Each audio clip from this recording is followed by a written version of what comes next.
Парите доминираа во последните денови на самитот КОП-29 или во негов контекст за климатските финансии. Кој ќе плати за посиромашните земји да се прилагодат на климатските промени и да се оддалечат од фосилните горива како што растат нивните економии?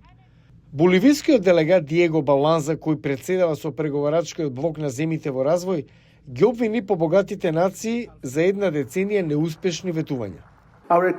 Нашите земји ги трпат влијанието на климатските промени главно поради историските високи емисии на развиените земји. КОП-29 треба да постави нова цел за финансирање за подобрување на климата. Проценките варираат. Некои сметаат дека ќе бидат потребни 1,3 трилиони долари годишно. Сегашната цел е 100 милиарди долари. Климатските финансии не се добротворни цели. 100% интерес на секоја нација е да ги заштитат своите економии и граѓаните од неконтролираното влијание на климата.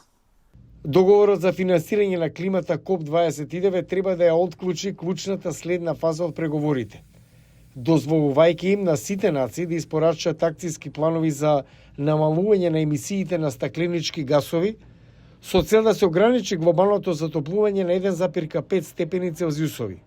На сегашната траекторија, научниците велат дека се движиме кон веројатно катастрофални 2,7 степени на затоплување. Постои зголемена загриженост поради очигледниот недостиг на напредок во КОП-29. Мохамед Адоу е директор на кампањата Power Shift Africa. Ова беше една од најлошите недели на КОП на кои сум присуствувал во последните 15 години. Имаше многу ограничен напредок за финансирањето на климата, па дури и за правилата околу пазарите на јаглерод и како светот ќе ги намали емисиите.